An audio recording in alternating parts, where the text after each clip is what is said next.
when it comes to a lot of marriages, many times we focus a lot, in my opinion, on the wives, Mm. on what she needs, what a man can do for her. But this time we want to focus on husbands because our husbands are very important, to us as well. Mm. And so we wanted to just have a conversation about, when your husband goes silent, what could that mean? Now we know we don't have all the answers, and we know that everything is not going to apply to every man. But I still think it's a helpful conversation for us to have so that we can understand men a little more. So I want to start off with this question to ask you, Joe. What's that? What is something often misunderstood about wives? Misunderstood. Okay. What is something wives often misunderstand when husbands go quiet? Well, as men, we deal with a lot of stuff, but we've been taught you got to be strong, you got to approach everything, you have to do all these other things, but there are certain things that you have to deal with. You deal with inwardly, and it may not even have anything to do with your wife. Okay. You understand what I'm saying? So, and instead of addressing everything all the time, men, we ponder stuff, because like remember we was talking the other day, we have tunnel vision, whereas women, y'all see the whole picture. Yeah. And we have tunnel vision. And a lot of times there are things that we may feel in our marriage that we didn't do properly. We fell short in a certain area. And so now we're trying to ponder how we fix this. Yeah. How to fix it. And a lot of times we don't just sit down and talk to our wives and say, well, baby, so and so and so and so, because we don't want to appear to be weak. Okay. Because we've been taught as, I remember we used a analogy a long time ago that a little boy and little girl playing outside on the steps, and they both fell down. And the little girl started crying. The little boy started crying. And the daddy said, boy, get up from there. You a man. You ain't supposed to cry. So it's built innate, whereas, well, I got to keep this to myself. I can't speak about it. I can't do that. And we forget the fact that we're human beings too, that we have emotions too, So there are a lot of factors in that, a lot of situations that can cause the brother not to be as vocal and maybe be a little quiet sometimes. Even with situations, and we talked about this morning. Yeah. When your man feel that you don't have his back. So now he looks at you a little different. He said, well, I don't know, so it upsets him, but rather than to cause a rift, he just keep to himself, and be quiet about it. And it's just a lot of little things. It's a lot to be a man. I mean, I'm just being, speaking from that standpoint, because we've been taught certain things that we can't have emotions. We can't do this. You got to always do it right. It has to be right. You got to take care of your family. You have to do all of these things. You have to do. These are things that you have to do.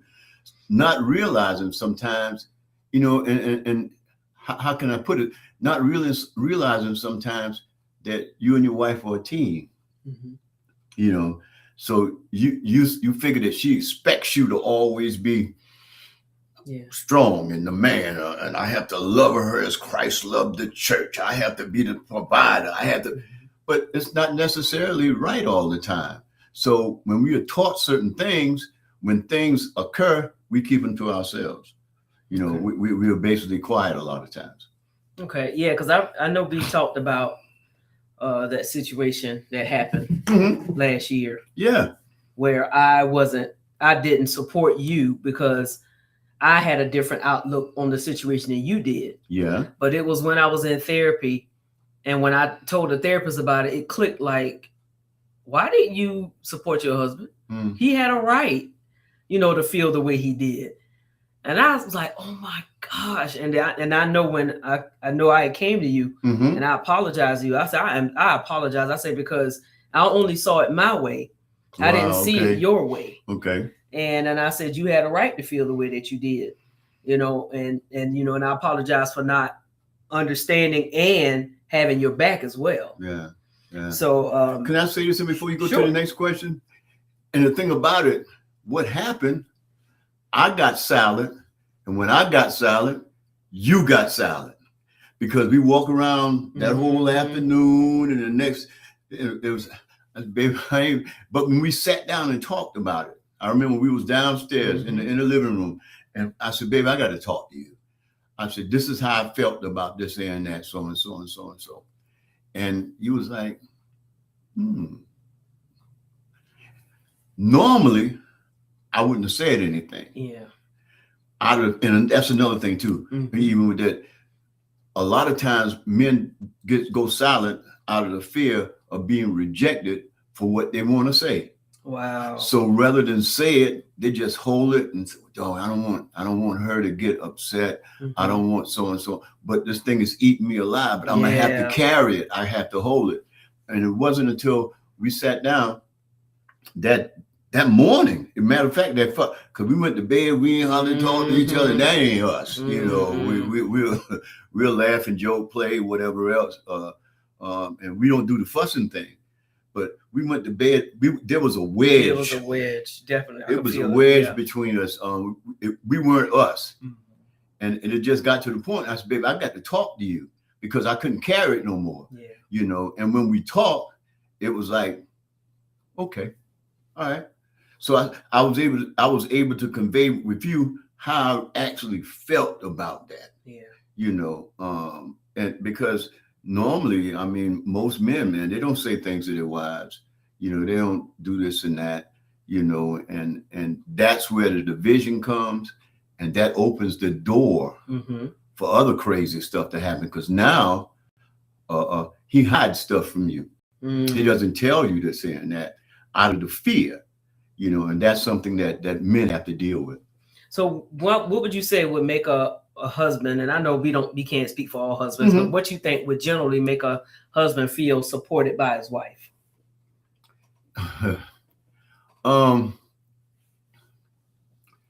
When she reassures him, like you tell me, that no matter what the situation is, come to me.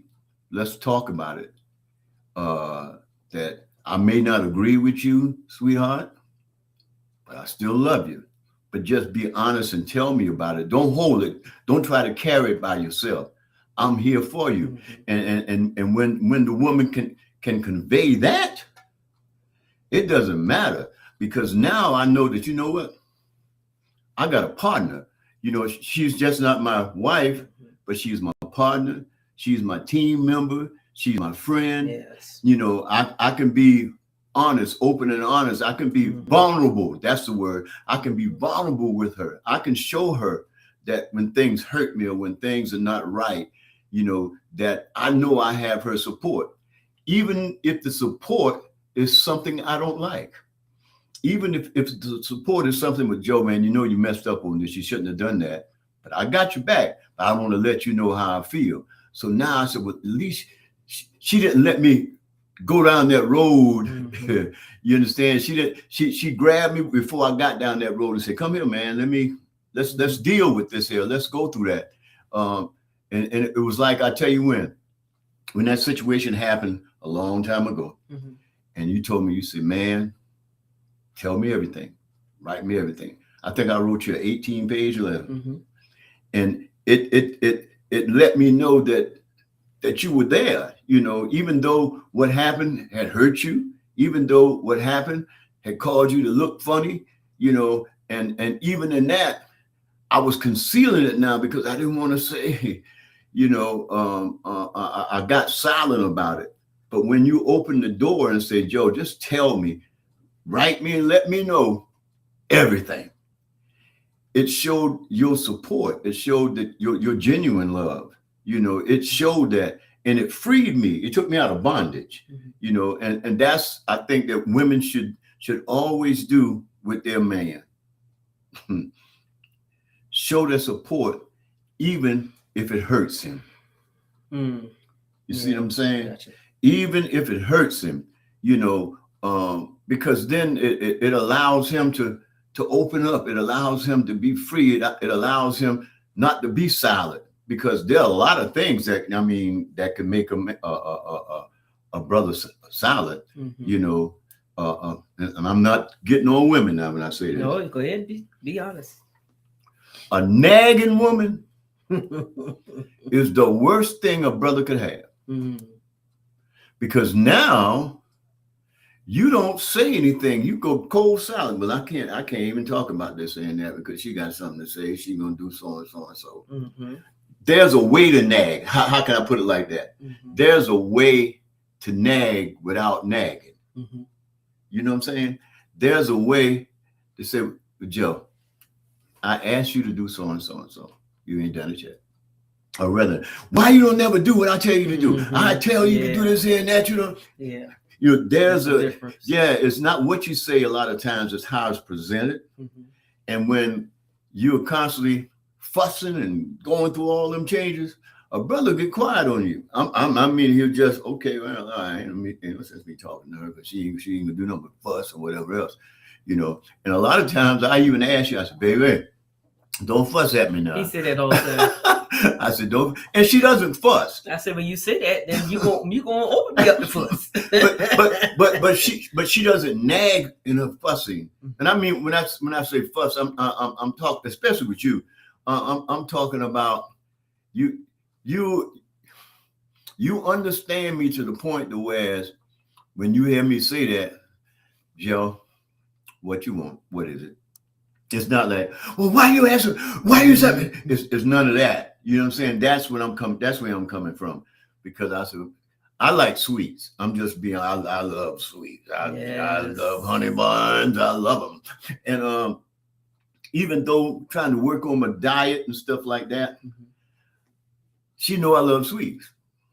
So I'll go to baby. Don't fuss now, but I'm gonna go. Joe, matter of fact, go take care of your business, because I know you got a sweet tooth. You got one sweet tooth. I had to go on and bow down. I said he can't. He's been that way since I met him. So yeah, you know. Yeah. But what I'm saying, that's even though it's still support. That's what I'm saying, because it's like, well, he gonna do it anyway. Because it ain't gonna go away. The craving ain't gonna go away. Yeah. So and when he go out to go to the gym or whatever, he'll bring one home. So it's too late to say something because he already got it. You know, just those little things though. But when I can't come to you, then I won't come to you. So when your man can't come to you, he ain't gonna come to you. And that's where a lot of things happen outside of the marriage, because somebody will listen to him that will allow him to speak or allow him to do, you know, whereas the woman at home won't. So what happens now? Now you got a relationship with another woman that'll listen to you. When you have a relationship with your wife and she don't, you be out in the house. You won't even talk to her about stuff. Well, I can talk to just give me a woman. I can talk to Virginia. She'll listen. And before you know it, you have formed something. And outside of that, you'll have something going outside of your marriage. So we have to, and this is not, like I said, not to slight at women, but we have to get to the place to where we can just be straight with each other in everything. I mean, straight with each other. And that's what causes a lot of times cause men to be silent. You got some more questions for me though? So what would cause like a husband to basically, it's not still the same as being silent, to where there's just no emotion to anything? You know, the wife talked to him and trying to get him to say, and he just sit there like. How would you recommend a wife to handle? How could she handle that?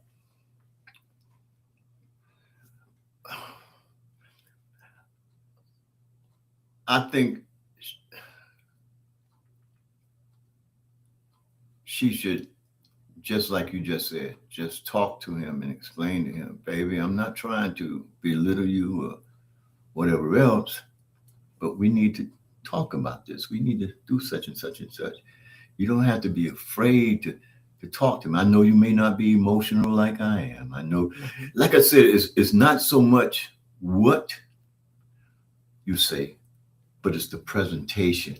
Because a lot of men aren't emotional. A lot of men weren't raised that way. A lot of men weren't raised to didn't have fathers in the house. Didn't have a man in the house that can teach them how to be a man. So they had to grow up not being a man, even though they were men, but they had to grow up not being a man. I mean, there's a lot of dynamics in that thing because there's a difference between. We was listening to something the other day when we was going to a doctor's appointment. Sir Walter Jones, and he was saying about this, that the lady, say him and her and a man went out. He don't open the door. He don't pull the chair out. He don't do that. And she was like, why doesn't he do this? He hadn't had anybody in his life to teach him courtesy and to teach him certain things. So when a man or a young boy doesn't have a man in his life to teach him how to be a man, then you can't expect for him to be a man, even though he is a man. You know what I'm saying? And if you haven't you weren't grown up in a family to where you saw the father and the mother talk or whatever else and everything, a different family dynamic, then he's going to carry on those attributes, what he's been taught. And if he hasn't been taught anything, he can't give you anything. If he hasn't been taught anything, then what he'll do, he'll clam up on you, and look at you crazy, or even raise his voice at you, because you have, some men, you can't be talking to me like that. I bring the money in the house. I work every day. I do all this stuff. And all you want to do is nag, nag, nag. Talking to me about this here and that. I don't want to hear it. Ain't you got a roof over your head? Ain't that groceries in? I mean, all that kind of stuff, because that's what he's been taught. It makes a difference. It really makes a difference. Well, how does that one change though they may not have had that? How can they change? Is that a reason for them to stay the way they are, or is there? No. How can they learn different? I guess I should say, though they may not know. It's a combination of thoughts. He need to have a man in his life that had a man in his life that can teach him how to be a man. And have back to it again, a supporting wife that understands that, well, this is how he was. This is how he was raised. I can't change him. I can't make him different, but I can make him mine. But can she tell him what she likes? She gonna have to. And then maybe he'll do those things. Like if, let's say, some women are big on men opening the door for them. Can she say, well, I would like it if you open the door for me? Is that something that you think would possibly wake him up to doing that? What Walt said the other day. He told that girl. He said, well, stand outside while he go inside and see how long it takes for him to come outside and ask you why you ain't coming to the door. He said, if you want him to open the door, then show him, that's what you like. You can teach your husband how to treat you. True. You can teach your husband, the dynamics of marriage and relationship and all that. You can teach him that. It may take some time. It's kind of like, and I'm not calling men dogs and none of the other stuff, but it's kind of like when we watch those shorts, you have a dog that's not used to being around certain things. Either he'll run from you or he'll attack you. But once you teach the dog, that rascal lay down in your lap, you get anything out of the dog that you want. So I'm just using that as an analogy. You have to be patient too. you know, and just do little things here and there, because it'll make him talk. It'll open him up. It'll cause him to kind of, you know what? And another thing that causes men a lot of times not to open up like they should, they have trust issues. You know, you can be married, husband and wife, loving each other, Mm-hmm. liking each other, but still don't trust each other. Mm-hmm. You know, so all of these things have to be dealt with in order to get him to open up. Because, like I said, being a man, it's a lot Mm-hmm. to being a man, because we've been taught so many things that's contrary to manhood. Mm-hmm. You know, it's a lot. It's really a lot. Yet at the same given time, if a man has a woman in his life, has a wife in his life that has the patience and the understanding Mm-hmm. and the support that will help edify him and encourage him. You know, I'm not saying uh, don't chastise. I mean, because there are times we need to be told, "Yo, man, you're wrong." Mm-hmm. You know, there are times that we need to be told, you know, well, baby, this is how I feel about this. Mm-hmm. You know, and when we get to that place, then we can go forward and do some other things in your life. What else you got? That's it. That's it. That was pretty good. You gave us a lot of insight. And so can you are you able to close out with some encouragement for husbands out there? Chill out, man. That's all I'm giving. Chill out. You know, if see, if this woman, if this woman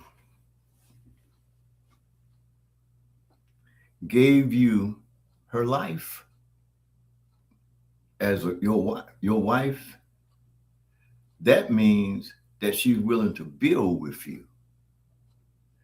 And just know, brother, you ain't perfect now.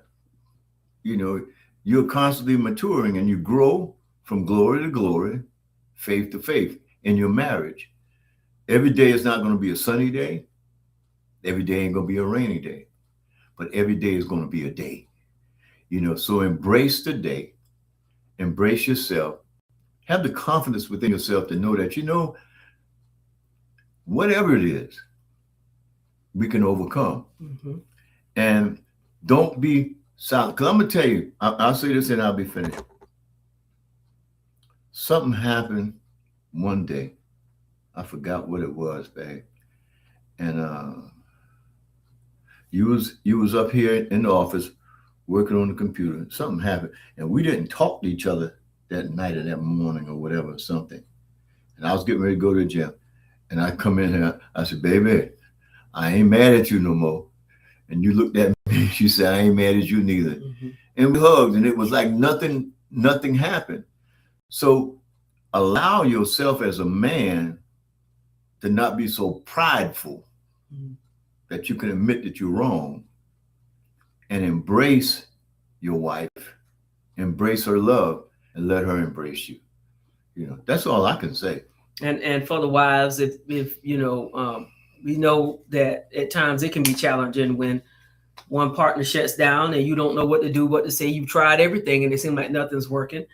We just want to encourage you to continue to press forward. If you have to seek outside help, please do that. Yes. You know, seek outside help if you have to, and you know, to get the wisdom that is needed for you to be able to navigate through this challenging time in your lives. And so, we just wanted to just have a candid talk about it, because we want our marriages to be the best that they can be.